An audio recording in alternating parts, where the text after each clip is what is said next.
to bring to order the December 11, 2019 Sustainability Board member. Please rise for Pledge Allegiance. I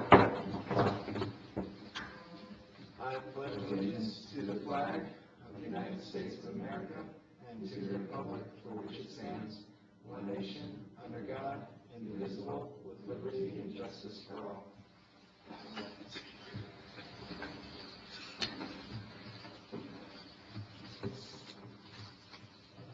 All right.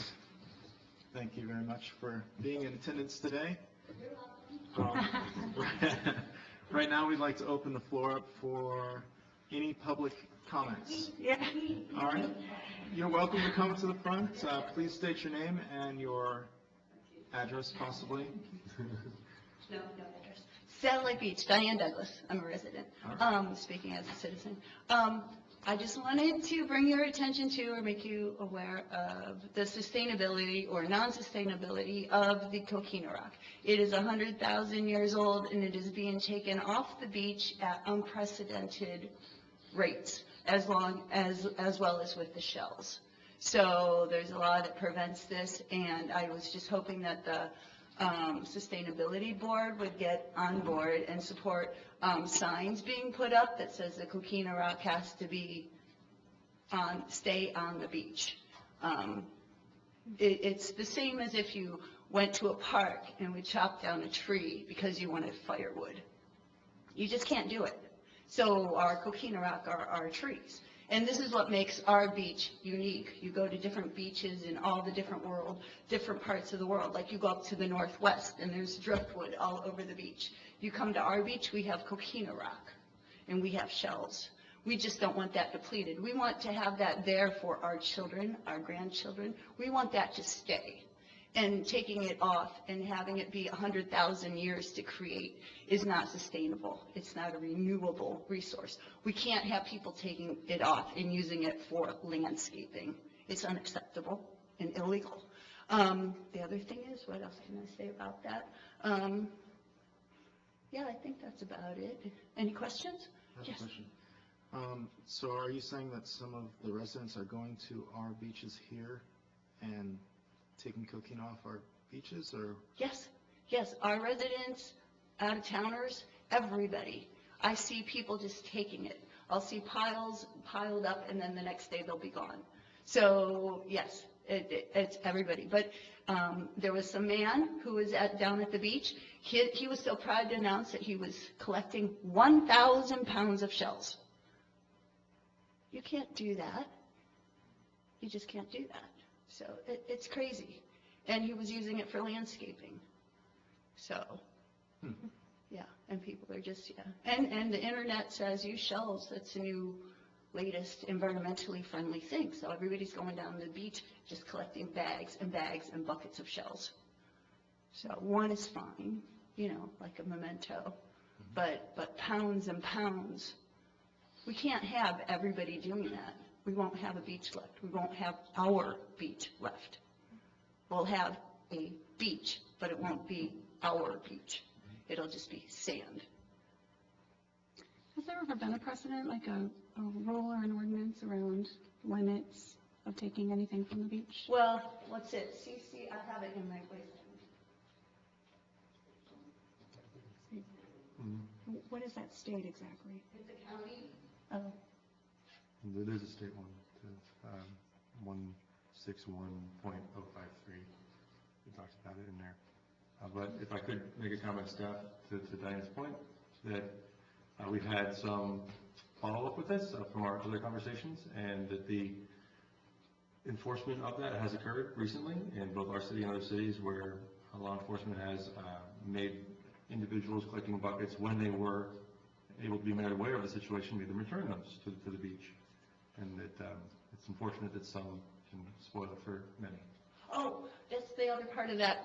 The man with the 1,000 pounds of shells. I said, you can't do that. He goes, well, there's no sign. So that's all. So I was just looking for support for signage to go up. So we have all those bonfire signs there now. So I was thinking maybe that would be a good spot to just put the signs on. But anyway, I just wanted to bring your awareness and support for since I know you do forward-looking things for sustainability, but sometimes we have to do backwards-looking things too as well. So, Nick, who are the people that would enforce it? Well, if it's a law, it's to our office. I mean, but like you But said, to find someone individual that would report another person that's doing it is probably the one that would actually catch someone in the process. Because it's the kind of thing that happens periodically, sporadically, and it's difficult to enforce, much like cigarette butts being littered on the beaches and things of that nature. We do have existing signage at Pelican Park, and Diane and I have worked together to create some existing signage that I'm working with Public Works on to decide on when and where to put them, and what locations. And also as beautification board, we've been talking about signage, and I have a report to go back to beautification right, about that very soon. right, So, right. we'll talk more about that at the next beautification board meeting as Right. well. Yeah, and then I thought maybe if we can raise everybody's awareness, because if you talk to kids who have been here 30 years ago, and they all went to school, they all knew it. Because I'll talk to the kids who went to school that are like 30-something years old, and they go, that's illegal, you can't do that. But we all just forgot. So if we can just raise so on your paperwork that you send out or anything, if we could put on if you can add, when you're at the beach, take only pictures, leave only footprints, and have that be very common, so everybody gets the idea that it's a park, and you just can't come in and take whatever you want, just like any other park anywhere else. You're not allowed to go in and take whatever you want from a park, and everybody knows that. We just haven't translated it to a beach. We haven't thought about the beach as a park yet. So I just wanted more. The more people, I'm just planting more seeds. I'm just telling more people. That's all. All right, thank you. Thank you. Pardon my ignorance, Nick, is the state law, is it a total ban, or is there a limit per person per day or It's something rather like that? large, I'll have to look into it a little bit. Yeah, no, I'm going to put you on the spot, I'm just curious. It's from CCCO, from 161.053. It says, ... no person, ... remove any beach material, ... There a So fine, it changes, huh? sorry, is there a fine associated with that? No, it says right there, basically it's just up to everybody to regulate it, but you're not allowed to do it. So if we just get the word out that this is unacceptable, that's all. It's just another thing that just people have forgotten, so. I'm curious about one thing, where do we source, when you go to the store and get coquina, where is that sourced from? Do you know? Probably from a mine. That's in the center of the state. Yeah, I don't know. If you dig down deep enough in your yard, you'll come across coquina, maybe only at 6 or 7 feet. So, yeah, so there's other places to get it. We just wanted to leave it on the beach, because our beach coquina belongs on our beach. That's all. Thank you. Yeah, so that was all. Thank you. All right, so are there any other further public comments? No? Any further ideas from the board on addressing that concern? You're going to be looking into that a little bit more signage? Oh, yes, absolutely. With beautification board, we already have some drafts drawn up and just deciding on where to put them, how big. Okay. And also in regards to the location of where you can get coquina rock that isn't from the beach, for those at home that are listening, Landscape Depot off of US 1 and Rock Solid Rock are also both very good places to go to get large coquina rock in the area. A sustainable.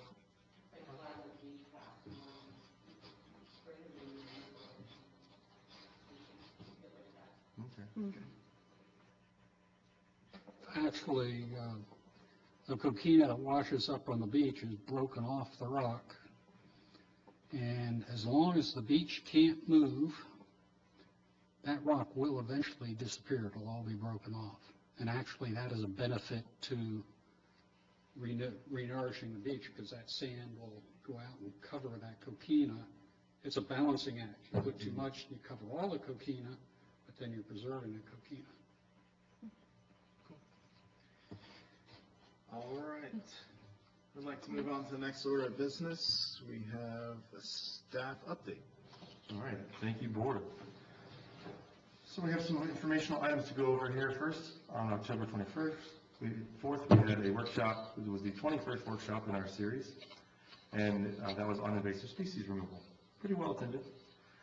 October 30th, we had our workshop for employees from the Florida Wildlife Hospital, and that was designed to familiarize city employees with proper procedures on how to respond to wildlife that are distressed or injured. I was in attendance, and it was really informational. I think it's going to benefit the city and all the employees, so if we come in contact with any wildlife, we know how best to handle it. We're also going to invite them to Earth Day to help share that with the community. Does that include, if they're, let's say, an injured bird or something in the street, how to actually get it, or just who to call? Who to call, and how to take care of it until they get there. Okay. On November 19th, the NEP, National Estuary Program's Sampson's Island Submerged Lands Restoration Project, the partners met, and we went out to Sampson's Island to take a look at the site. Some of those partners were the Department of Environmental Protections themselves. The National Estuary Program was the grant funding agency for that project, and a few other project partners who are going to be facilitating oysters, clams, and seagrasses. And they were all really thrilled with the location. It was about 3.5 feet deep in the location at the site at that time because of the king tide, and great visibility all the way to the bottom. You could see the sandy bottom. It was a good trip. The following day, on the 20th, I then went to the DEP, Department of Environmental Protection's office, and discussed permitting specifically for the grant project. They suggested a single permit, and they told me which website to go to and how to go through it, and I'm working with them to fill out all that paperwork to make sure that we get on the ball as soon as possible. Of course, the issues with grants and permitting is that you don't know that you need the permit until you get the grant, and those windows are usually pretty small. However, they seem to be very excited about the project and happy to help. Shortly before that, actually on November 8th, the Brevard Sustainability Working Group, who I've been attending their meetings, they hosted, and I was the keynote speaker, not keynote, what's the word there, the host speaker. MC, thank you, John. The MC for it. We had a number of different cities, boards involved, and a number of you were there. John, thank you for being there. Appreciate that. Really well attended. About 50 people showed up from different cities. Either they were sustainability board members or similar board members from other cities. Melbourne has the BEAD, Energy Efficiency Board, and there's different board names for all the different cities. Went really well. They want to do it again, so we might host more future workshops there, and we can collaborate on that in the future. The November 16th event, Hook Kids on Gardening, went off really well. Jennifer was there. Thank you for attending that. That's great. Yeah.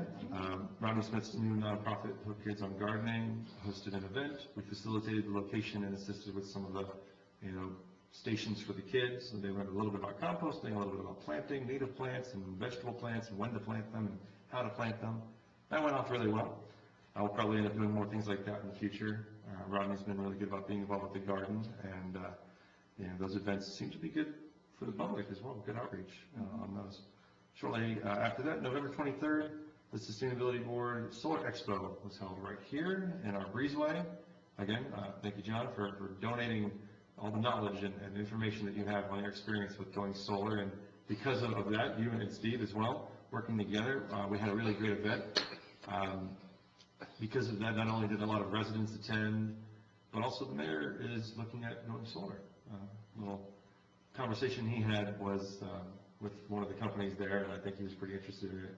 So really beneficial, not just for businesses and residents, but also for some of our council members and mayor as well. I'm happy to say I just signed a contract this afternoon. Fantastic. Great. Oh, thank you.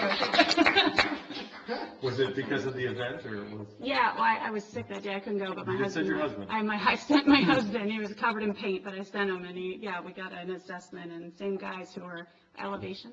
Yes.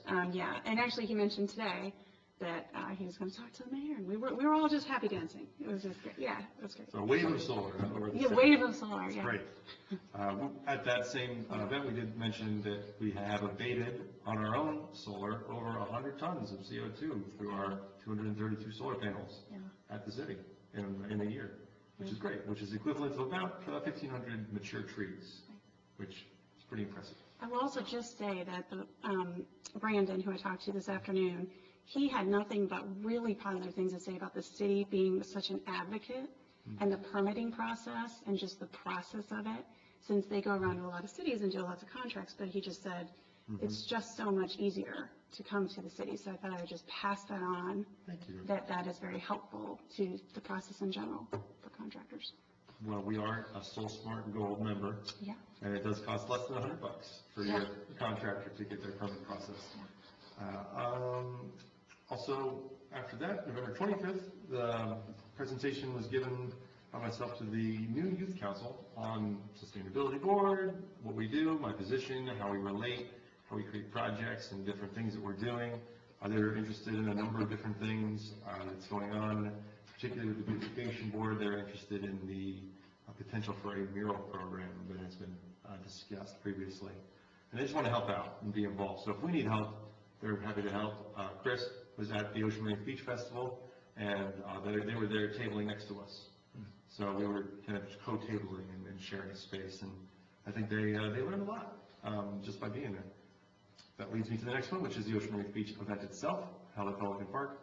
Great success. Thanks to the Bike Collective for donating the bike that was raffled off. We raffled that off, and we split the proceeds from that. So they're going to go purchase more bike parts, and we're going to do more sustainability board, giveaways and things of that nature. We did give away a lot of decks of cards and a lot of information and a lot of bags, and we sold bags and bottles, and a lot of pledges were even signed for the yard signs that we still had some of in storage.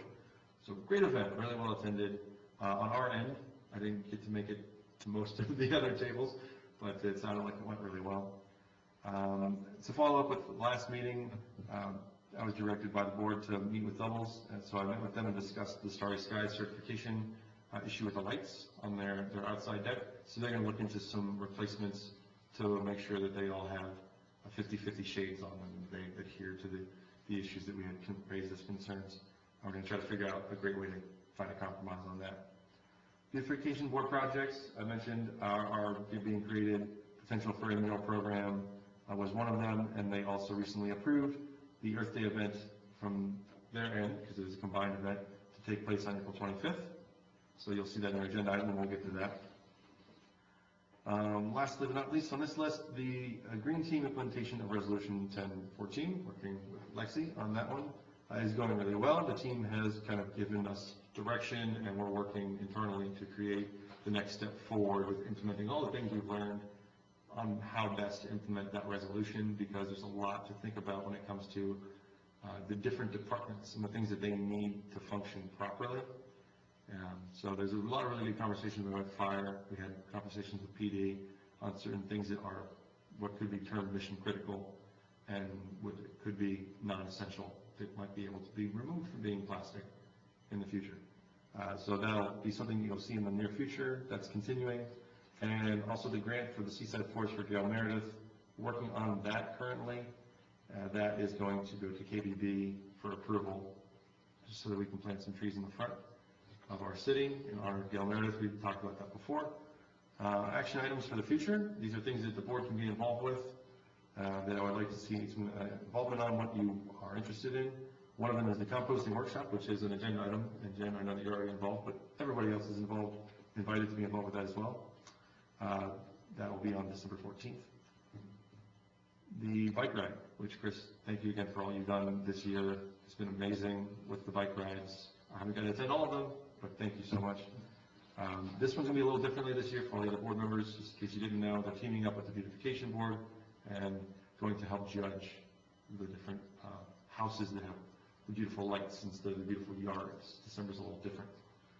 Did that take us off course? Oh, yeah. Oh, wow. Yeah, With- we're going to get a final list of finalists from the contest on the 16th, and from there we'll set our route on that. It could be long, could be short, don't know. But we'll give it our best shot. Maybe we have to do 2 routes. Yeah. I always hack it. Like, we start halfway because I got the kids. It's the only way to avoid like tears and everything. So yeah. I have 2 more, and then Lexi's going to give us another update on ABM lighting and solar.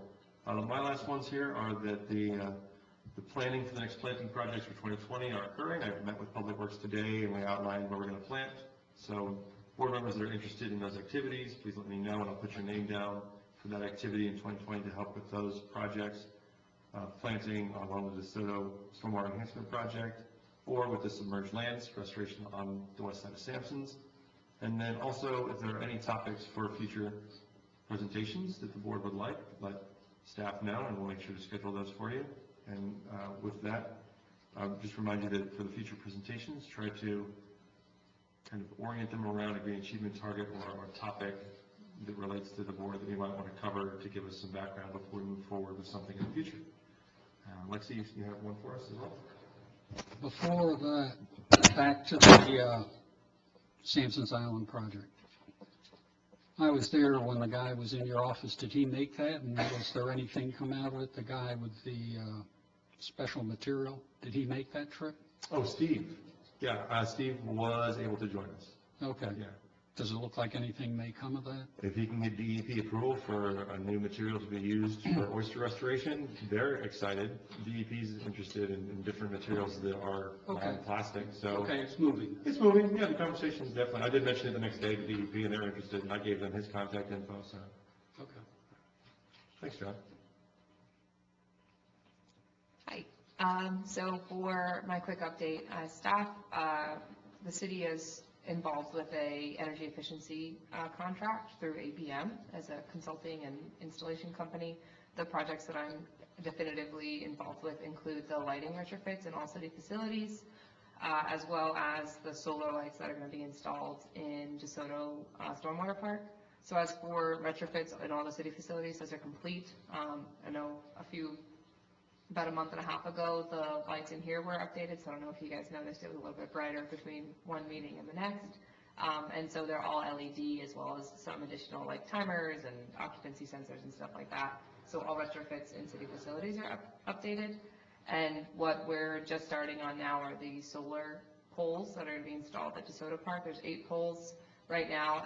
The only progress that's been made on it are the bases have been delivered. The poles are set to be delivered in late December, with assembly and installation happening in January. And so there's been stakes placed for their placement, and I figured I would just let you guys know, since solar is very much a sustainable concept, and that park will be usable at night now with some additional lighting. So that's What about parking at Schechter? What about parking at Schechter? The lighting. The lighting, so that was also part of the contract. Okay, so that's going to go solar or just go? That's not, with oh, LED? that's not solar, I'm sorry, those were just made to be LED. So Okay. they're not solar, but Okay, but now they're LED. They were power hubs. the Yeah, ones that did- so they're LED, so they should be using a little bit less energy now. Same thing with the gym. The gym is much brighter and using a lot less energy in terms of the lighting there, which I know is good for our pickleball league.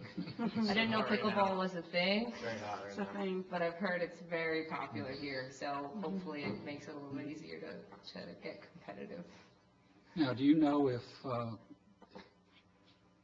the cooler system there at The chillers. the chillers and stuff, especially the air handlers and stuff, do you know if they also are going in and looking for what the monthly peak is that drives the demand charge on the, on whether we can bring that down? So I know the HVAC system was also part of that contract. It's not something that I've been directly involved with. I can get information for you if you'd like, though.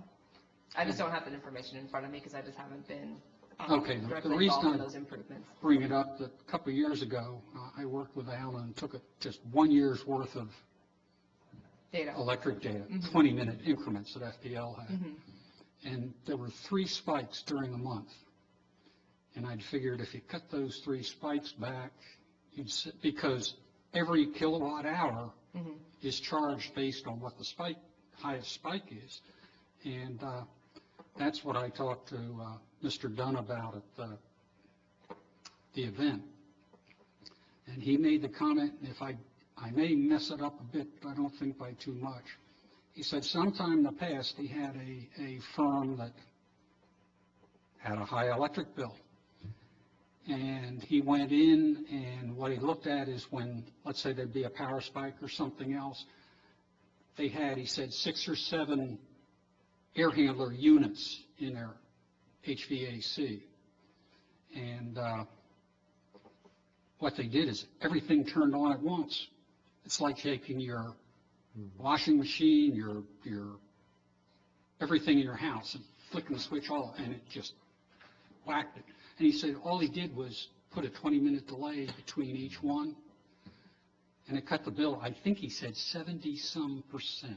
I mean, this is not a trivial number in some cases. So that's the reason I'm interested in that, is the demand charge, if it can be leveled out, it can save you a pile of money.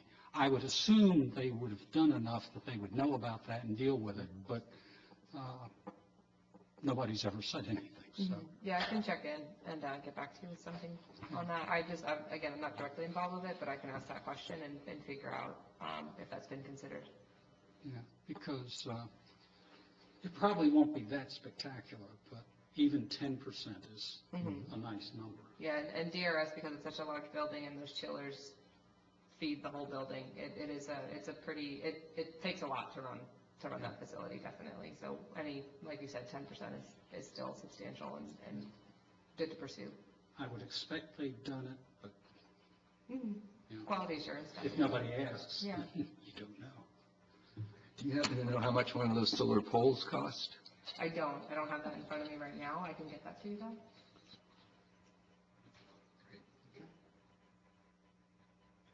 Lastly, just want to thank Mark Boyd for everything he's given to us in his tenure here, and I know this is going to be your last meeting, so just on record as my last time to get to say it, just thank you so much for everything you've done.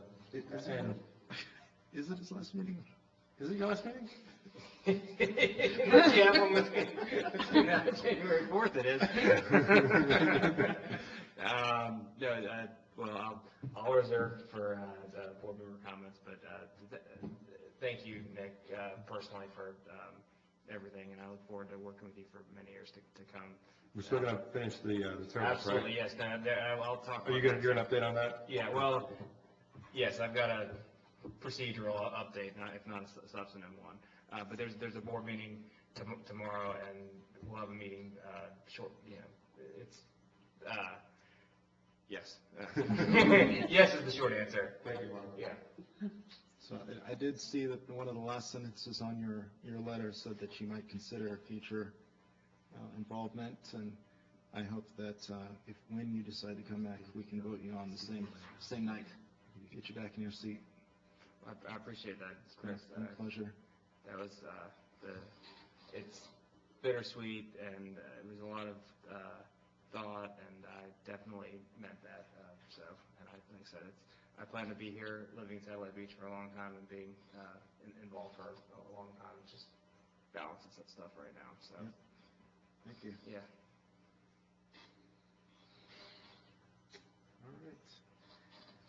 All right. Any further public comment on the staff update?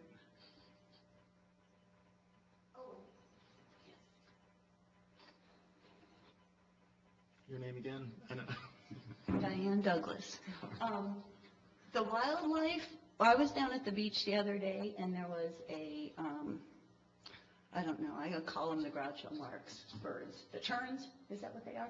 Anyway, he had a fish hook in his mouth, and it was Sunday, so the wildlife hospital wasn't working. But then I remembered that you said you took the wildlife thing. So I wanted to remember to ask you if there's like a list, like if we called the police, that we could get, like somebody would be on call when the wildlife isn't available, if to help with a bird. I stopped over at your house, but you were at church, I think. So The actually dispatch does have, if a police officer sees, or somebody, people do call dispatch, and the first thing they'll do is call me if I'm home. But if I'm not, then they call. And at the orb, one of the participants there in the parking lot about 5 booths down from the south on the ocean side was a nonprofit wildlife rescue group. And I talked briefly with him, and he said they're 24/7. I got their card. If you want, I'll send you an image. It's the same group. It's the same Which group. is it? Yeah. Is that it? Okay.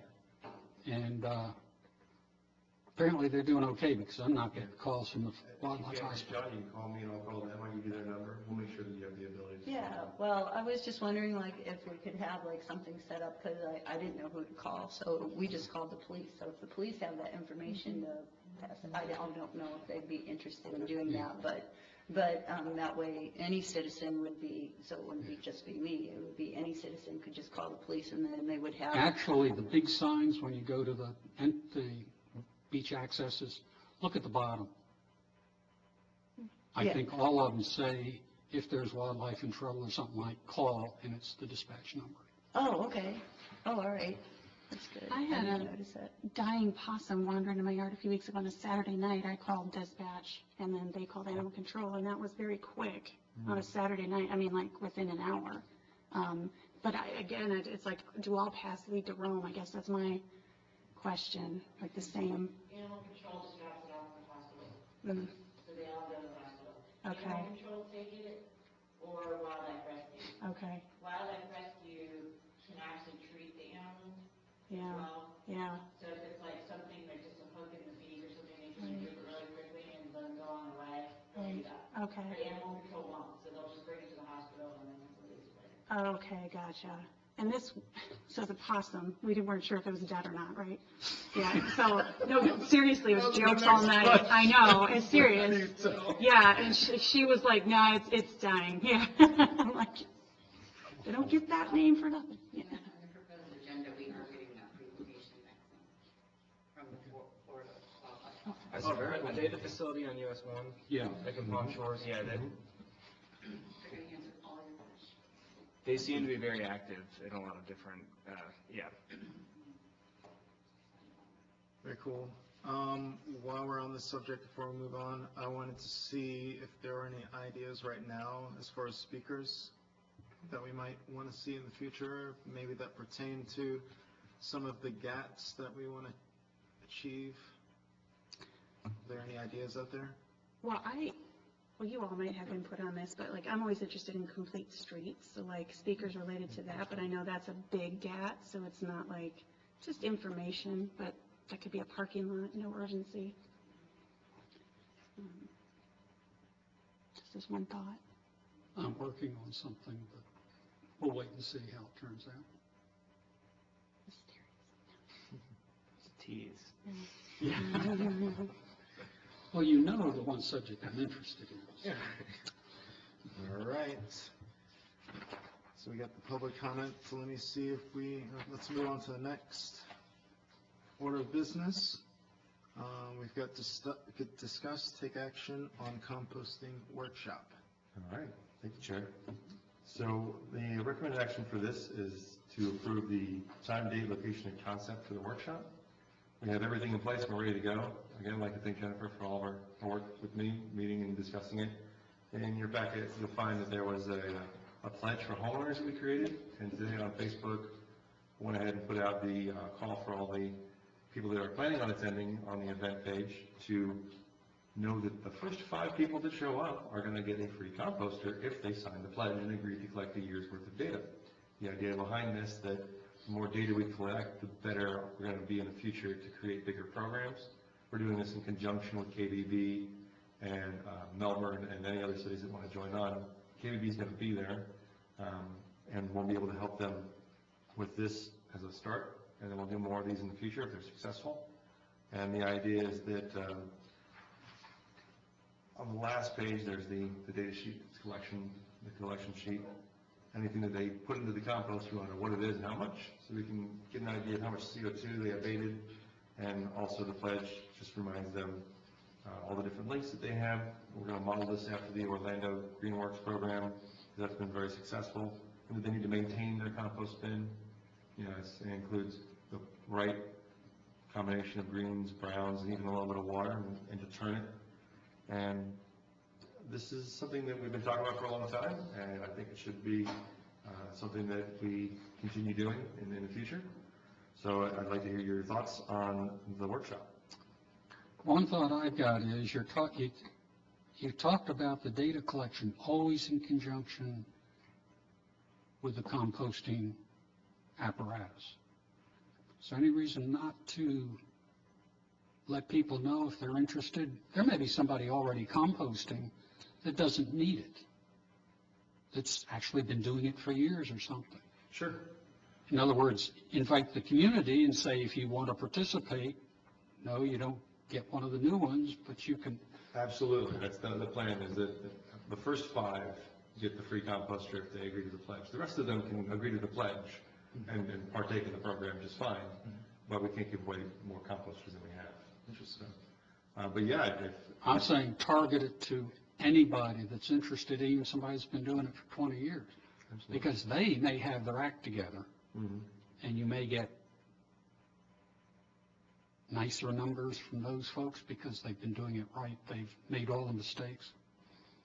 Just more data, so like more data collection, which helps. Yeah, just expanding the data collection as wide as people are willing to take it, and advertising that it's an opportunity to participate in a project. And you're saying that's what you're doing, correct? For phase 2, yes. So phase 1, we're just doing this composting workshop, kind of getting our feet wet, making sure that the data collection process works, and inviting everyone that attends to take part in it. Phase 2, we'll do another workshop, and we'll invite more public. And yeah, if you have any ideas of individuals that would fit the program, please outreach to them and have them contact us, and we'll get them. At the appropriate time, that sounds to me like something that could go on the sustainability Facebook page. That type's what I'm talking about. Absolutely. Thank you, John. And I think what KBB had talked about last time we met maybe was like it seemed like the 2 goals were make a case that this really reduces, trash, and also what's the process like for people who are just starting to do this, or is the process feasible? What challenges did they have? It's almost like beta testing. So if we collect that kind of data, it's sort of going into like an argument for scaling up if we get enough of that data. And that's what you're saying too, right? Well, it could be that somebody's brand new and interested, but it could be, I know we've had members of the board that are composting forever, and so why not collect it? You might not want to contaminate the newcomer data with the expert data. You might want to segregate it out.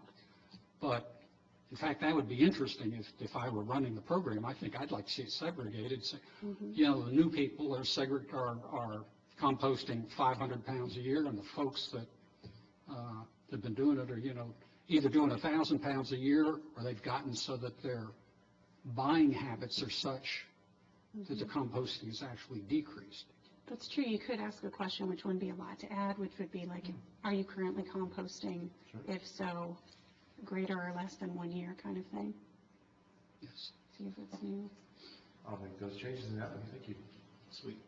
Because just underlying this, I don't remember the numbers. I've seen a variety, but I think it's something like 25 or 40% of all the food that's harvested never gets eaten.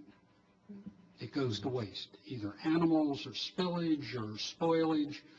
I know every once in a while we find that cauliflower stuck way back in the refrigerator that's beyond hope. Well, and composting too, so, okay, putting my compost hat on, I'm super geeked out about compost. One of the biggest problems is people don't have enough browns. And especially around here, we don't have fall leaves, per se, which is usually where you get a ton of compost in the north. And the browns is like 50-50 is a good idea, but it's really more like 70 if you want it to break down, 70% browns to 30%.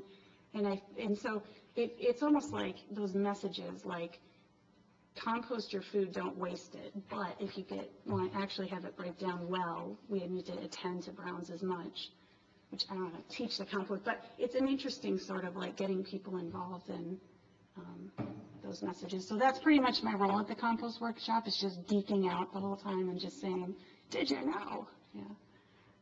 Yeah. All right. Do we have a motion to accept the date? Because I think that's one action item we need. Do we have a motion to accept the date for the 14th? 14th of what? December? It's like coming up, right? Sure. The recommended action was to approve the date, time, location, and concept for the composting workshop. You're talking about this coming weekend? Yes. Yep. Kind of close. It was a doubled up meeting, and we tried to get some information to you on the camera. Okay. I'll move. Yes. Second.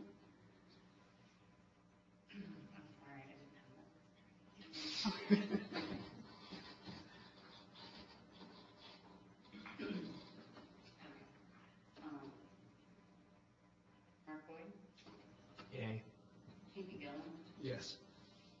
Jen Schroeder, Yes. John Burgess, Yes. Chris Reed, Yes. motion carries. Thank you, board. All right, I'm not sure if I asked for any public comment, but I'll ask now. Any further public comment on that? Apparently I do. Okay. Diane Douglas. What's an example of what would be a specific data that you would be gathering? Because I know I'm not going to be weighing my stuff. So the way that the data sheet's organized is the amount/weight and the number of the items. So if you had eggshells, you'd say I had 35 eggshells. Yeah, that's intense. Yeah. Okay. Yes, yeah, that's all right, that's Like good. that. I just wondered.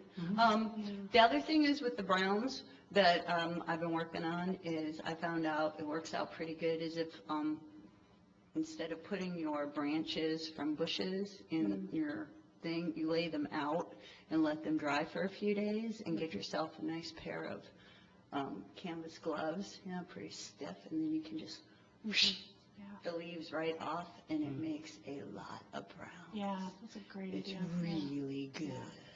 And pine needles that have dried, I know some of our trees have, yeah, that's one of the. Yeah, and things. I've been, well, I have more, but yeah, I'll just leave it at that, but yeah. Yeah. So, okay. Yeah. Do you know, not to extend this too long, but I did look at that, and it did seem like an intense ask too for data collection, because it's open-ended, and it's just sort of you jotting down, and I wondered, but I didn't have an answer for that. But your comment made me think, I wonder if there could be check boxes. You may not have enough time to really implement this, but something like approximately how many days in 1 week do you compost on average? What is your average amount that you compost, like, I don't know, you could even say like a little bit from every meal, and maybe that's like a couple pounds or so that, and you're saying, yeah, I did do that probably 20 days out of 30 days. I don't know. Please. Because I kind of thought about the same thing. Yeah. And I was thinking it might be good if we could get their emails, and then we can design a survey monkey and send that to them, so it's just real easy for them to just fill out fast and send it back. Excuse me, ma'am, could you please state your name? Courtney Barker, City Manager, Salary. That's a great idea, and app almost, or like link-based is super easy. So it's just, real quick and easy, and they won't, Yeah. so. Yeah. And it populates the database too, so. Mm-hmm. Can I speak again, is it okay? Yeah, absolutely.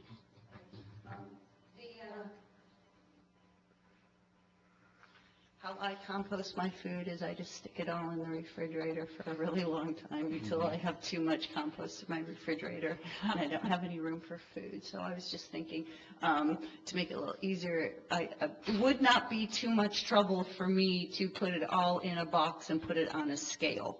That would not be too hard. Like if I was going to collect data, that would be okay by me. So I could say that I collected this for 2 weeks or 3 weeks, and I collected 13 pounds of food scraps over 2 weeks. Because that would be it. But then, the browns and stuff would be, I don't know how I would measure that. So, but I'm just trying to be helpful. Sure. Right. So, but that's the easiest way, because I couldn't,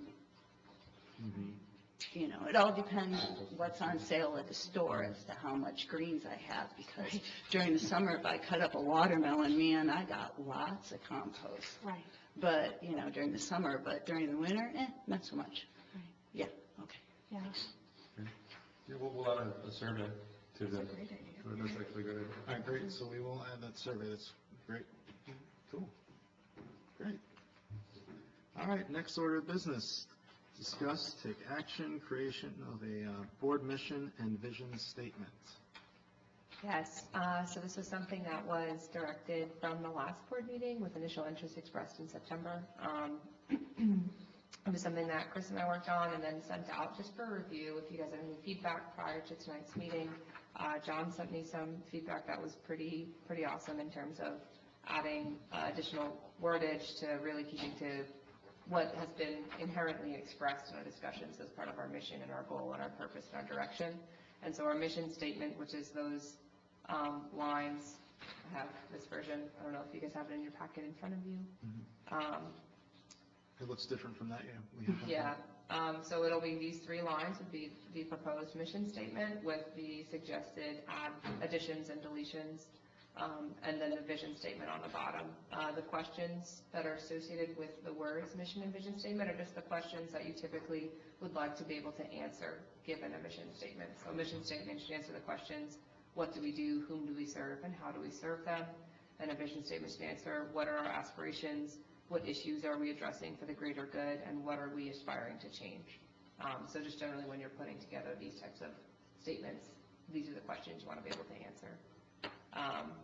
So for tonight's meeting, the motion is to discuss and adopt a proposed mission and vision statement. And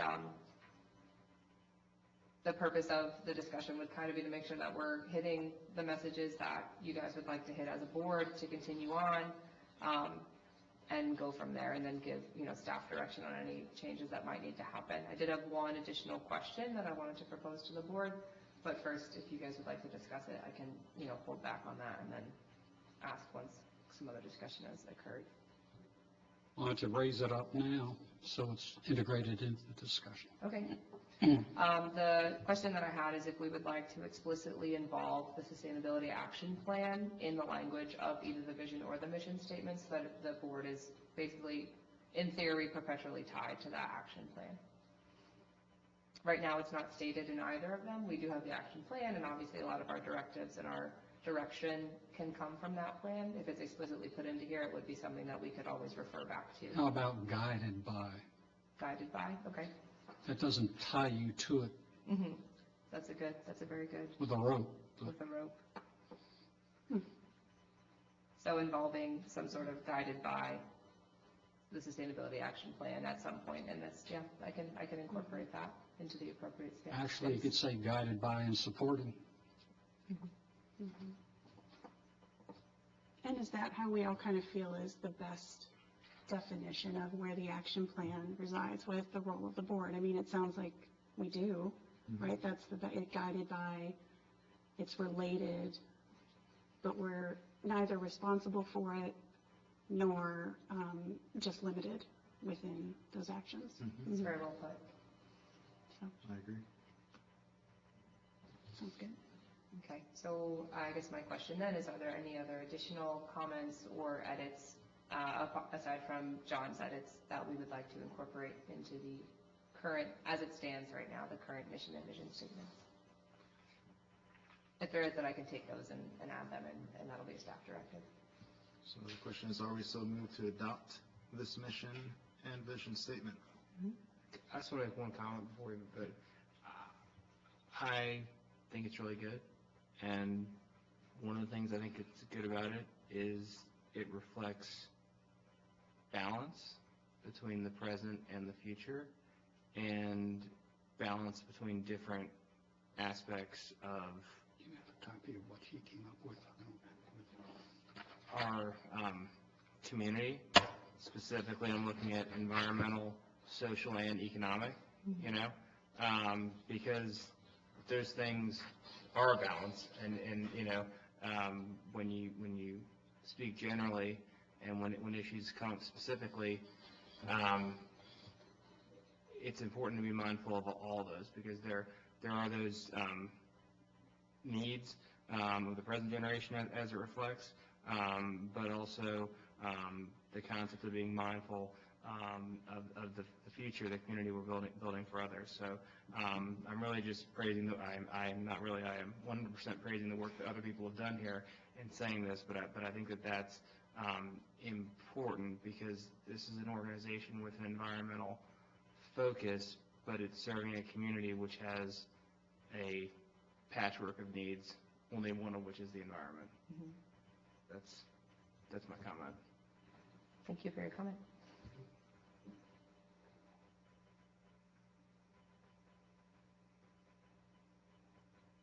Yeah, I think it's well written. Answers the questions for mission and vision statements. And I think in terms of translating to action, it's just a matter of consensus by the board in understanding how that translates to individual actions. So that's sort of, I guess, a next step, or, to sort of vet that over the different And that's where activities. John's suggestion of adding guided by and supporting sustainability action plan, part of that action plan is, the word action is, what does that look like? And so we're having that reflect in this, I think will help with that on the ground and in practice piece of it. Yeah, and I think for this sustainability board, in being a leader and having lots of different individual conversations, it's such a unique opportunity. I mean, it's an exciting board because there's a lot of latitude, and so there's also a lot of opportunity to come together. But with that, then there can also be potential, where's the boundaries? When are we in, when are we out? So, I mean, my understanding has definitely grown in terms of, proceeding in a process way and having a mission and vision that's broad enough as this is, because the statements aren't necessarily a playbook, but I think it's well written from the standpoint that you land on something that allows for all of that. But it is a big umbrella, which is good, but also maybe challenging. Yeah. So I think from that standpoint, looks fine to me. And I like John's additions, actually. I really liked your revisions. All right, cool. So at this point, are we so moved to adopt this mission and vision statement and add guided by the sustainability action plan in there? Also move. Okay, there were two, it was guided by, I mentioned it and I forget what I said. You said guided by and guided and supported by, or guided by and in support of, rather, I'm sorry. Guided by and in support of. The sustainability action plan. I'll second that then. Stephen Gilman, Yes. Jim Charlotte, Yes. Mark Lloyd, Yes. John Burry, Yes. Chris Reed, Yes. motion carried. There's one other thing I'm not sure we mentioned, but this is to be included in the, what's it called? Board's handbook. Did you mention that to everybody? This will be included in the board's handbook. Yeah. No. The handbook that goes to everybody? Okay. All right. Are there any other further public comments? No? All right. Thank you. Next order of business. Discuss, take action on Satellite Beach Earth Day 2020 celebration in coordination with the Brevard Sustainability Working Group. All right, thank you, Board. So our recommended action for this agenda item is to approve the date, time, location of the next Earth Day celebration. And I did discuss this with the Brevard Sustainability Working Group, and they were excited to join the team, so to speak. The beautification board is already part of that team and have approved the date and time and location, as the beautification board was the predecessor for the event, for their Coastal Garden Fair, and the combination of the two events have come together to create quite a great culmination of events, and thank you all for attending previous events, and I know that this next one will be just as well attended, if not more so. The working group is going to provide us with more outreach to other organizations to make it even better. So the date and time that is recommended is the 25th of April from 9 a.m. to 3 p.m. Feel that that date after Earth Day falling in the middle of the week this year, this upcoming year 2020, it is again the 50th celebration, so it's going to be a big one. And we just wanted to make sure that we got on this as soon as possible to make sure that we have plenty of time to discuss any options on how the board wants to proceed. You gave us a date. What about a location? DRS, Dave R. Schechner Center, just as it was the last 2 years. Same location. At the risk of causing trouble here, I'm wondering, so the day, so it's the 50th anniversary, and I remember last year, there seems to be a ton of things going on that day. And I agree that we probably should go with this day, but I wonder if we could expand, if we're going to be doing workshops anyway, something about April being like Earth Day month, Earth month or something, just so that, because with beautification, the event last year was awesome, but I remember talking to so many people that the number of conflicting activities was it was really hard to get people who thought they might be there, but they weren't there. And so just to kind of make a push for what we would, that messaging, the workshops, almost like whatever we're going to do that day, we somehow replicate that month, have a date where, like, the car guys do something. And That's a segue to a discussion that I think Courtney and Nick and I had during the solar day, is we have a pancake breakfast out here twice a year. Yeah. Nothing else, pancake breakfast. And then we had a solar day. What would have happened if we put them together so all the people that came to pancake breakfast did a solar thing, and the people that came to the solar thing did the pancake breakfast? So it seems to me that, and I believe, and I don't, Julie, do you have an idea when that normally occurs? I mean, you're not Rick, she would, but the pancake breakfast in the spring. Nick's a liar, is he not? Yes. Huh? I think Nick's involved in that organization. That's put on the spot. Thanks. Thank you, Mark. I'm going to say it's after June, but before December. No, I'm sorry, I don't. I think that Nick has an answer to this question as far as stretching out the month We celebration. would absolutely, hashtags of, hashtag my environmental project, hashtag Earth Month, hashtag sustainable, we'll do all the social media. Yeah. We'll add, I think, Lions Club's pancake breakfast or tri-tip or however they want to be involved. With the event, they're talking about being there, they're excited to be there, and they're planning on doing more Earth stuff in 2020 anyway, any environmental related activities. So, again, the day of the 25th, being a Saturday, and, Earth Day falling in the middle of the week, a lot of the events that I've spoken to of other vendors and other event creators are that it's going to be on the weekend before. Oh, really? Yes. Okay. So we won't be double dipping too much with, like, Okay. NASA is going to have theirs on the Okay. 15th, and other people are going to have theirs a little bit beforehand. Yeah. The Zoo, Melbourne. Okay. So we'll be able to kind of collaborate with them, again, through that working group, Yeah. getting those dates better, Yeah, making sure that we don't do too much doubling up, right, because that is a main concern, and that's why it's yeah, being brought to you now. right. It was a busy weekend, that weekend. We will have Which is- EV drivers there, we'll Yeah. have more solar vendors there, and they'll have more space, Yeah, and they'll just have more of that collaboration to try to avoid people going to other places. yeah, which, I mean, that's like the best overall societal goal we can hope for, but yeah, but it is a funny, like, everything's coming into that day and, just in terms of expanding even, and so, but then, and also the Brevard County groups talking about alignment and sort of like coordination in terms of, I don't know, just knowing what's happening, Leads us to our next which is, agenda. jumping the gun, yeah. All right, so do we have a motion to accept the date that the beautification board has already accepted? Also, who else accepted that? The Brevard Sustainability Workers. They've already accepted it, so do we have a motion to accept that date? Motion, go. You go. Motion to accept the date. I'll second. Yeah. John Fergus, Yes. Steve Gilman, Yes. Mark Boyd, Yes. Jen Schroeder, Yes. Chris Reed, Yes. motion carries. Thank you, board. Oh, I need to ask for public comment before we vote. I apologize, I'm getting in the habit of doing that. But do you have any further public comment? No? Okay, great. All right, next order of business. Discuss, take action on development of the Sustainability Board Summit. Okay, thank you again. So we had some recent developments with this today. We got back with the zoo on some dates, so some things are going to change from your agenda items. Recommended action to approve collaboration with other cities and sustainability professionals and boards to create the second Brevard Sustainability Summit.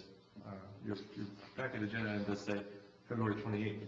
However, the zoo did come back with me with some other dates. So as staff, I'll recommend the better collaboration dates of the 17th of February, which is President's Day, but it is when their lodge is available. So their lodge typically rents for about $1,000 to $2,000, somewhere in there.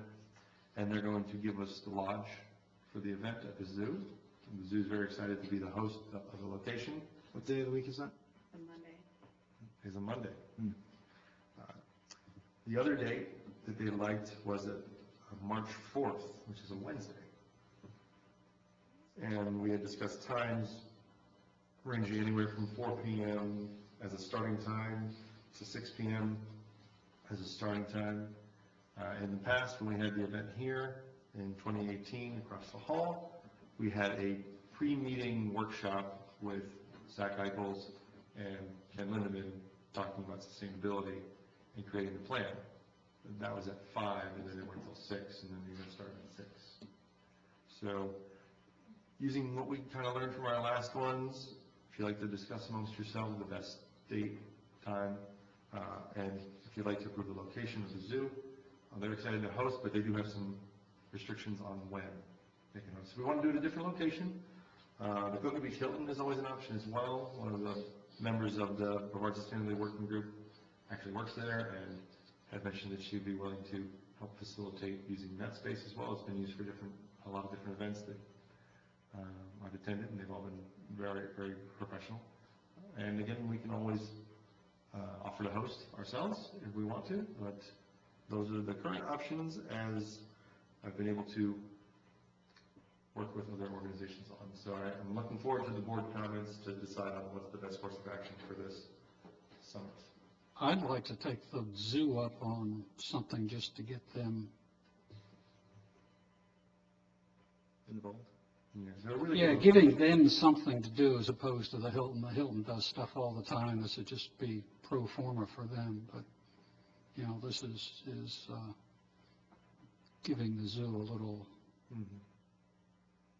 I like the March date because I feel like we're going to be getting a little busy around there, and it's almost kind of aligned with the April Earth Day celebration, because I know that we were talking about doing a planting for spring break, which is in March, like the second week of March or something?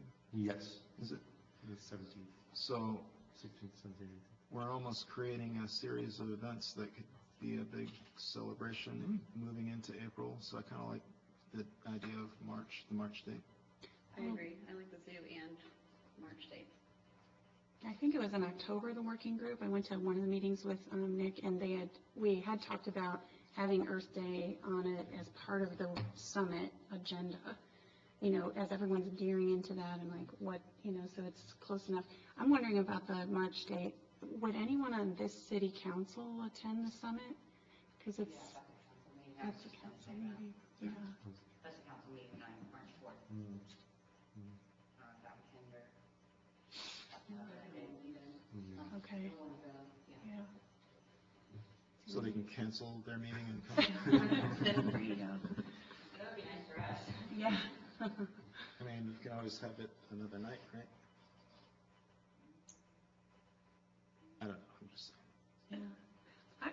In terms of Earth Day, though, more time in advance to coordinate with that might be better. Yeah. Like if you have an extra 2 weeks. Well, if you're interested in getting elected officials, do any of the municipalities have Monday evening meetings? They do? Yeah, there's Monday through Thursday. Okay, so you're going to lose somebody somewhere. But Okay. I'm sorry, it's 4 to 8 p.m., right? Well, again, the time was under discussion, somewhere in that window. I mean, if it starts at 4 and it's over at 8 and the council meeting starts at 7, it's not outside the realm of possibility that a council member could be there, maybe just not for the entire event. And again, if the 4th doesn't work, they did mention that the 3rd or the 5th were okay. She just preferred the 4th.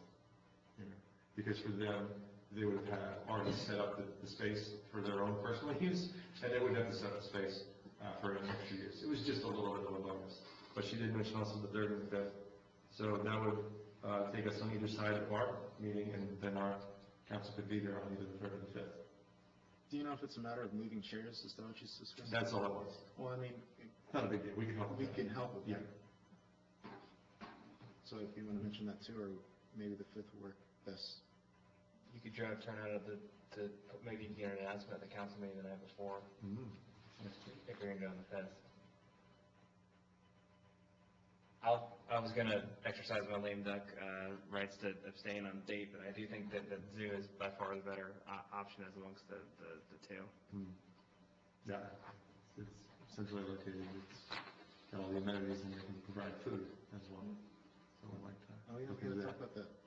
We did ask for a budget impact of $200 from the sustainability budget to create the workshop, to create the event.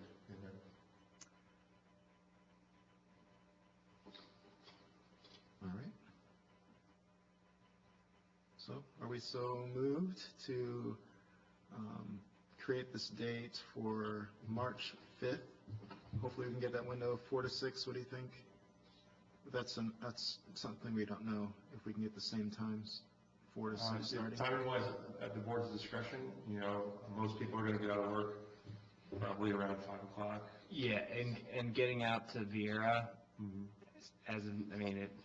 the traffic in the state is going to be relieved at some point in the foreseeable future, but I can tell you as someone who works in what used to be the municipality of O'Galley, to get to Vieira is difficult at or around rush hour. So what's that time look like, Mark? There's not a good way to get out there during that time of but I guess I'm just saying is if you put it at 4, people are gonna have to leave work at like 3:30, which is really leaving early. If you put it at 5, people can, even if they get there a little bit late, you can work the whole day and get there. I would. So 5:30 might really give them enough time. I would say 5:30 to 7:30, or something like that. Because I can, How long was it last time again? It ended about 8:30, so it was a good 3 hours. 3 hours? Yeah, 5:30. And I think I don't know, unless you think you're going to lose people, I think you'll get more people with a 5:30 start than you will with a 4 o'clock start. More people who are working 9 to 5 type jobs. Okay, so do we have a motion to accept the proposed date and time for 6 p.m. March 5th and approve the use of $200 for food for this event? I heard 5:30. I heard 5:30. I kind of think, they're all going to bang into supper time anyway, so, but personally, I prefer to get home earlier rather than later. Yeah, we will feed them. Yeah. So 5:30? They won't get 0 waste because it'll be at the zoo, so they won't be there. Oh, yeah, they have the plates and everything, right? I think 5:30 is the ideal to the start time. animals. That's my opinion. Why don't you make that motion? Come on. All right. Want to make that motion? Specific, is it at the zoo at 5:30 on March 5th? I so moved. Second. And one amendment and approval of $200. Do we have a motion for that? No? Do you agree to that? Amend your motion to add the $200? You don't have to. Don't have to? If it's not necessary. Yeah. Cool, just All making right, sure. yeah. Sean Fergus, Yes. Jen Schroeder, Yes. Stephen Gillen, Yes. Mark Boyd, Yes. Chris Reed, Yes, approved. thank you. Thank you, board. Oh, any further public comment? That's the beautification board money. Okay. Isn't that Thursday? But you can, The 4th was Wednesday. Well, I hope you all are there. Well, and there will be time. I don't know, I'll have to figure it out. Yeah.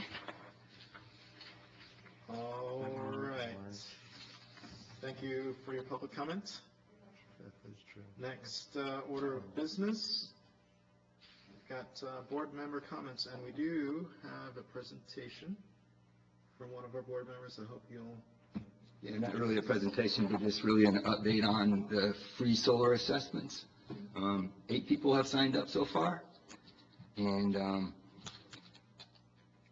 think it'd be good if we could continue to kind of spread the word, and maybe on Facebook once a week possibly, or like put a little blurb sign up for free solar assessment, and maybe again in the Beachcaster a little sort of like that. But just want to show you what I'm kind of learning as I go, of course, but this is an example of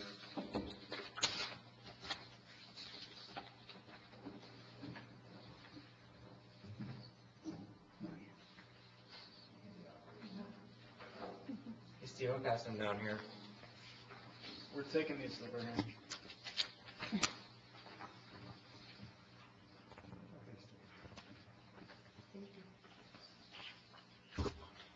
That looks like my house. Mhm. That's not my house, the shape almost. It could be your house. Thank you.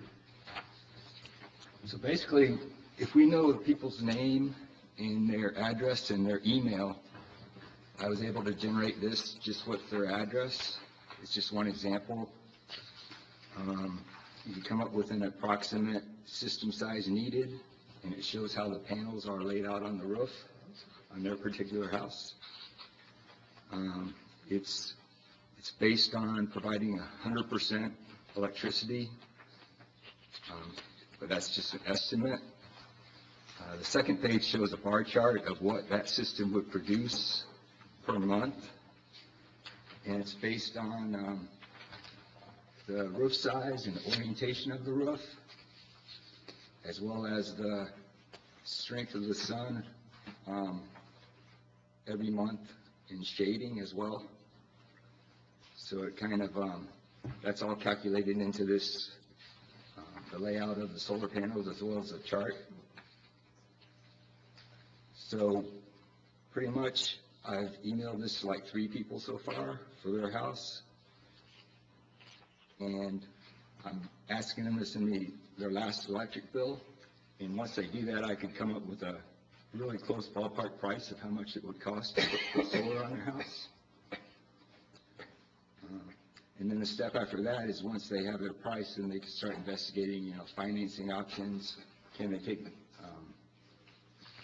can they use the 26% federal tax credit? It's going down to 26% for 2020, federal tax credit. So then they can, okay, this is the ballpark price, then start investigating the financial part of it and telling them, yeah, you're going to need to gather the information and then get with your accountant and then decide if it's a good decision. But so the other couple pages are just showing the shading. Do you find that this is an easier way to engage people rather than feeling like if they go to a contractor or a company that does a little bit more high pressure? Yeah, because I could do all this without having to go to their house or set. I started out and I was like, okay, I could set up a time to meet at your house and bring a example solar person choose from these 3 companies. I'll bring one of them with me and we can do a solar assessment. And I didn't get any response, so I was like, well, I looked online and you could pretty much do it without even having to go to their house and have to bring the solar person, so it's, it's a lot easier. Yeah, I think that's awesome. Yeah. It's really awesome that you're doing this. Yeah. It's fun. Yeah. Steve, how many people did you get at the expo? I think there were 6 from the expo. And then 2 that responded to the Beachcaster article. But yeah, spread the word. That's, you want a free solar estimate, then What software did you use? it's Energy Sage website.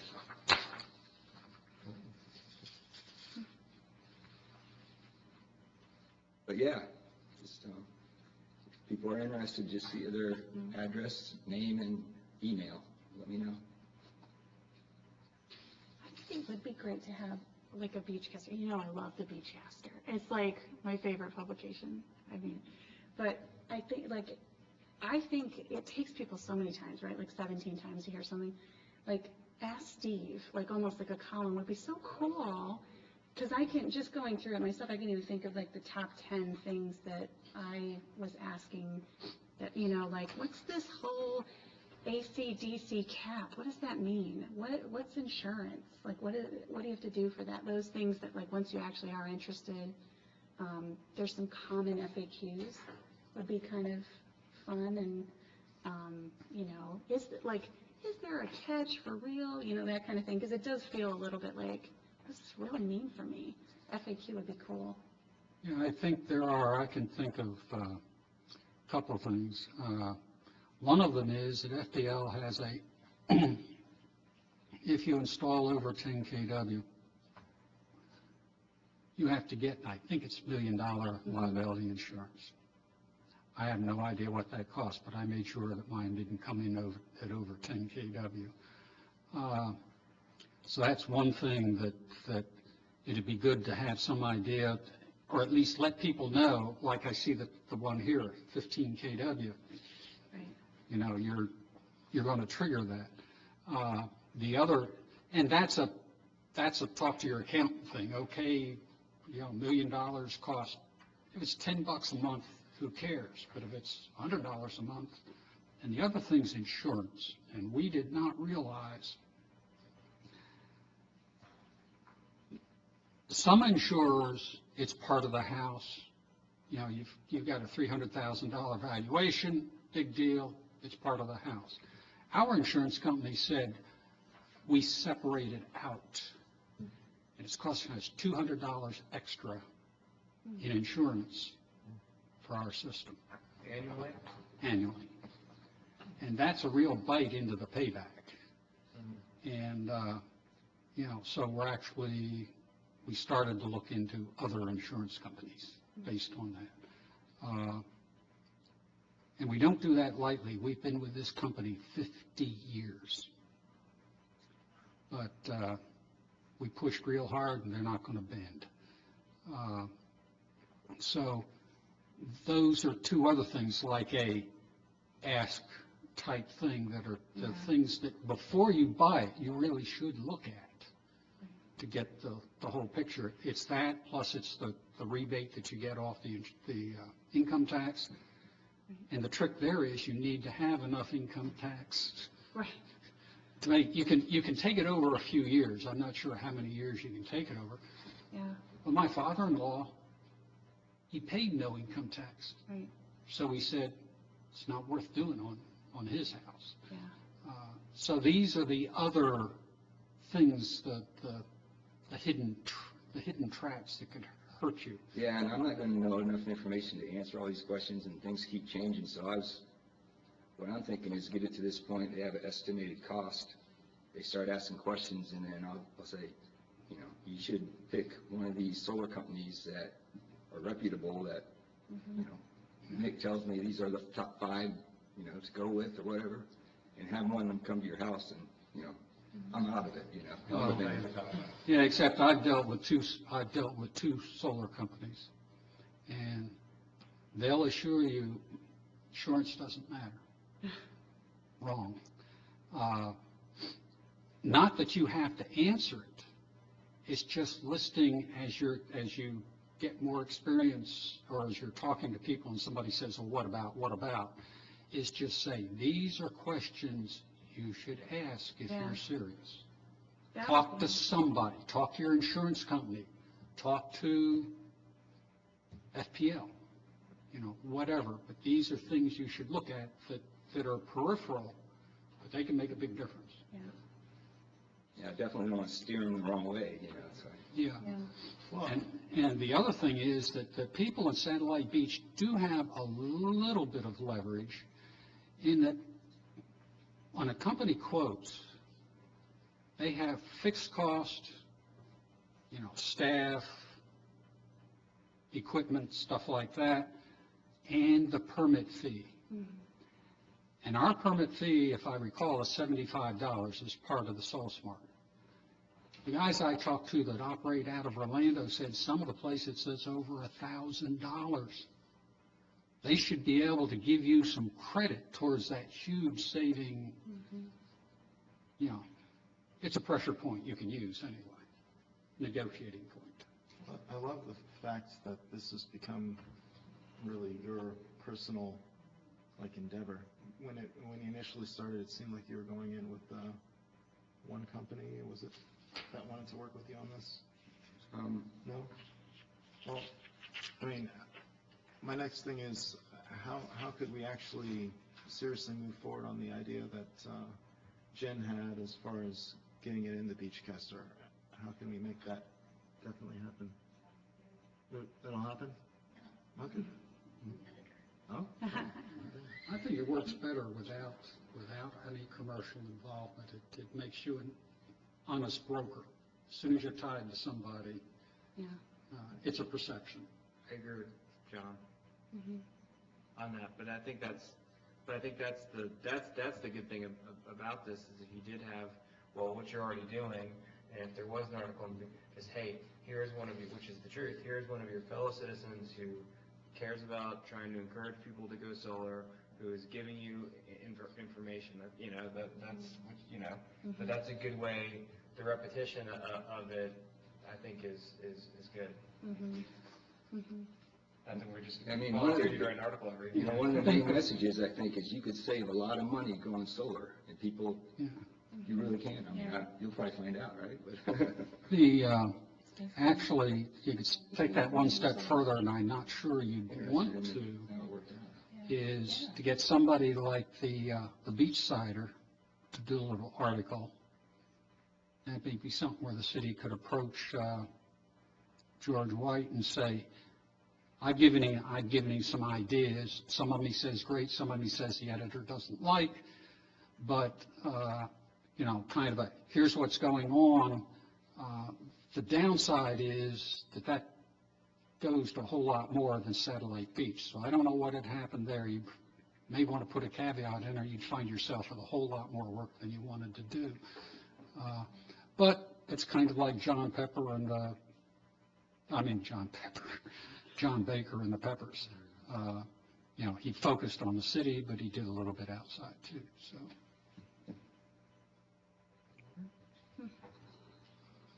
So when do you think we might be able to see something? I'm just curious.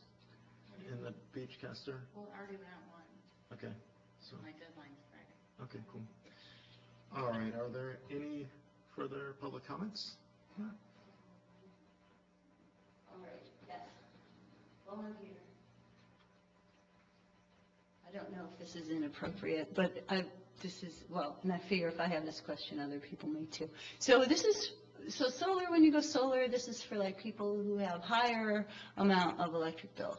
So let's say mine's only $50 a month. Mine was less than 60 on an annual average. A month? Everybody's going to solar. Mine's pretty all right. low, yeah. Okay. So that's, Yes. all right, good.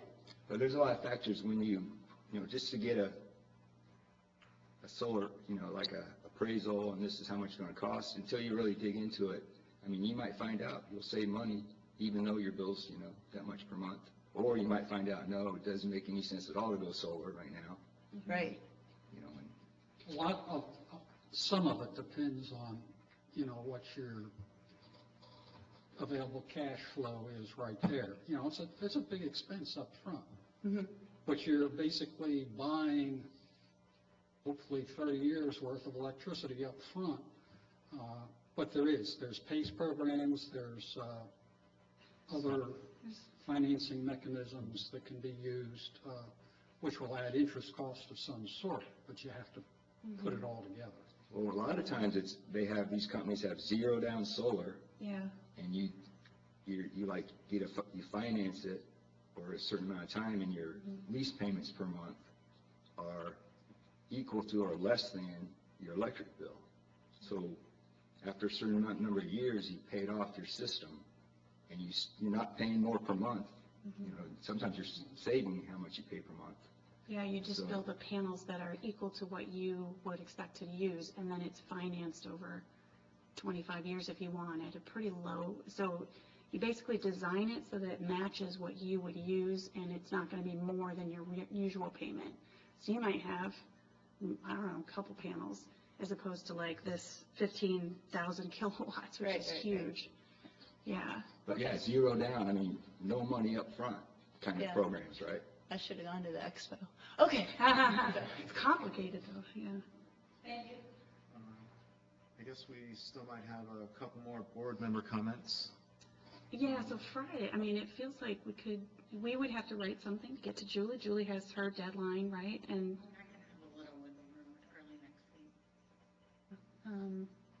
Is there something, I mean, based on what you put in last month, like, is there some amount of, like, quite good questions to ask, or, you know, I don't want, I mean, this is tricky, right, because then the Sustainability Board doesn't want to own all the information. We're not a vendor, just trying to encourage people to think about the right questions and get a little more information. Something that might even approximate what at the expo, like Dave Vigliotti, I think, John, maybe you and Steve, you guys were kind of sharing your solar story. Put in another one, we had Josh's in there. Yeah, I mean, I was just thinking we just put a little square blurb and say free solar assessments, Sustainability Board's offering free solar assessments. And I mean, if we wanted to expand upon it on the next Beachcaster, because this one's almost ready to publish, right? And, Well, we kind of did that with John Baker with Peppers. I think very often there was a little box in there, you know, just John Baker, you know, calling for free pepper removal. What we put in last time was the same, was exactly what you're saying. Yeah. I mean, that's exactly what we put in. Okay. Yeah. So if you want to add to it, you know, just let us know, we can add to it. Okay. Yeah, because if it's there often enough, somebody may suddenly say, gee, you know, somebody said something to Publix or something, they say, oh, yes. Right. So are there any other board member comments for other things that we're doing within the community? One interesting statistic, just while we're on solar. More than 1% of the properties in Satellite Beach now have solar. It's a small number, but it's there. Yeah. Yeah. Could put that in the 5% and Beachcaster. 10% are, you know, they're biggies, then you're getting serious. yeah, we should go after businesses. Yeah. A few of them did attend the expo. So that was good. They probably have a better financial break than we do, because they can do accelerated depreciation on capital investment and stuff, and I've had vendors tell me that a commercial could pay it off maybe in 3 years. That's a steal. I wish I could do it. Yeah. It probably depends though whether you got owner occupied or whether you're a landlord. Yeah, that's a biggie.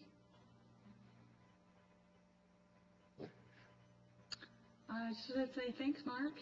Yeah, double to your. Oh, that's your, yeah, yeah. I was gonna take this opportunity just to, you know, to thank everyone, you know, starting with Julie, and from the beginning, and I've already thanked council for, you know, appointing me, but it's been truly an honor and truly a lot of fun, and you know, I appreciate everything Nick's done. It's been great working with you guys. I leave here feeling good every single time about our city and our society, that the work that's done here. And like I said, I definitely want to stay involved, even while not formally a member, and want to continue hopefully formal involvement with the city in the future. So thank you guys for everything, and specifically my pet project, if it were, no pun intended. Millie, we have a 321 Millennials board meeting tomorrow, so I'll continue working with Nick on that and other things as well. But thank you guys all so much. I look forward to seeing everyone, and I'm probably talking too much at this point, but it's thank you. It's been great. Thanks, Mark. Just so the rest of the board knows that it has been temporarily postponed until some of the things can be worked out with Millie. I've been working with Mark and between Millennials on this, and they just went through some growing pains with Millie. So again, thank you, Mark, for setting that up. We don't want the good to be the enemy of the great, but we don't want to be okay to be acceptable either, I think was a fair, high level. Well, I just want to let you know, Mark, you know, you can bring your pack and play and like set it up right there with your family, have dinner. If you got a big dinner table, you can have dinner right there. Right. Got an 11-year-old who'd love to babysit, yeah. You're welcome to come. If you have a Wednesday night, you know, that you guys want to have an excursion. Right? Yeah, yeah. Put a movie on and just walk away. That's right. That's how things get done. Are there any other things we're working on? You're working on the doubles thing, Starry Skies. That's kind of a sin still at the I moment. mean, not the doubles thing, no, but I'm gonna be going around to the different municipal properties at night to evaluate what lighting updates we can do on all of our properties Cool. to make them Starry Sky compliant. Very cool.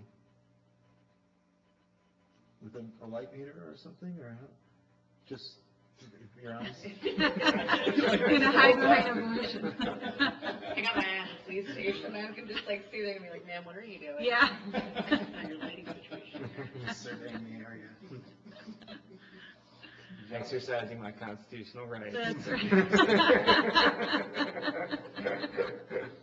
You got the composting thing happening. Yeah, That's huge. read it, yeah, I know, love that topic. Yeah.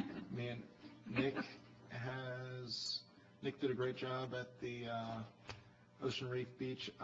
I'm always impressed with how you interact with people, and you really handled it as far as getting all those donations. My God, that you must, because I was just there in the morning to help set up, and I was talking to a few people too at the same time. Wasn't the most helpful, but you got it all set up and entertained all those people all day. I went to the bike collective and came back in the afternoon to help you out, and you got slammed. And I think that's pretty awesome that you still had your head on your shoulders. I would like to thank Cassie Warden. She was there earlier, and she helped some of the setup. And then Jody Rozecki was there with the youth council, and she stepped over and allowed me to go get lunch, which was really nice. Yeah. So it was awesome. We were also talking today about doing a raffle for a big oak tree At Earth Day. at Earth Day, because that raffle for the bike Yeah, was great. I mean, if you think about the fact that that bike was a donation, yeah, and we were able to get that amount of money off of a donation. Right. If we got a big, beautiful oak tree, and maybe took some donations for that, that'd be awesome. So this raffle idea may be the best. People stop by. It definitely does. Yeah, so The raffle and the wheel. Right. yeah. That is amazing when you tell people if you just show up on a Saturday, you get Right. it for without the raffle ticket, but it's fantastic. Great. So we're going to continue that raffle at our next bike event too. Mhm. We haven't given it away yet. Oh. The bike is still in our possession, and we're probably going to get a few more tickets Tune it up. and get a proper tune-up for that bike, because it's got a squeaky brake right now. Oh, yeah. Other than that, it's beautiful, really beautiful bike. It catches the eye. Turquoise. Yeah, turquoise. Yeah. So that's something to look forward to. But thank you very much for doing that. That's great. It's a lot of fun. Thanks. All right. Any further public comment? No? No? All right. Let's see, next order of business. Agenda items for next meeting. I think they're on the very end of the packet, on the very back page. The Wildlife Hospital. Yeah, the Wildlife Hospital. We need to discuss, take action on a vice chair position. Yep. All right, so is there any other thing we'd like to add to these agenda items at this moment? We can always add more throughout the month. I could report at that meeting on the buildings, if that's, I'd be happy to work with you on that. okay. Because by then I should have been able to get everywhere.